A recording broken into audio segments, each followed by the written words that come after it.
ಒಂದಾನೊಂದು ಕಾಲದಲ್ಲಿ ಒಂದು ದಟ್ಟ ಕಾಡಲ್ಲಿ ಒಂದು ದೊಡ್ಡ ಮರದ ಮೇಲೆ ಒಂದು ಗಂಡು ಹಕ್ಕಿ ಮತ್ತೊಂದು ಹೆಣ್ಣು ಹಕ್ಕಿ ತಮ್ಮ ಗೂಡು ಮಾಡಿಕೊಂಡು ಬದುಕ್ತಾ ಇದ್ವು.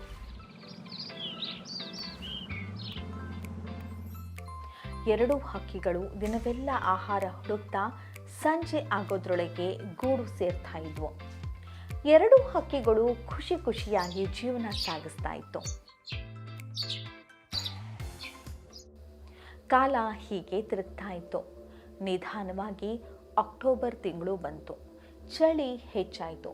ಕಾಡಲ್ಲಿ ಜೋರಾಗಿ ಗಾಳಿ ಬೀಸಿದಾಗ ಶೀತ ಇನ್ನೂ ಕೂಡ ಹೆಚ್ಚಾಗ್ತಾ ಇತ್ತು. ಒಂದು ದಿನ ಕಾಡಲ್ಲಿ ಜೋರಾಗಿ ಗಾಳಿ ಬೀಸುವುದಕ್ಕೆ ಶುರುವಾಯಿತು. ಕೊರೆಯುವ ಚಳಿ. ಗಂಡು ಮತ್ತು ಹೆಣ್ಣು ಹಕ್ಕಿ ಎರಡು ಗೂಡಲ್ಲಿ ಆರಾಮಾಗಿತ್ತು.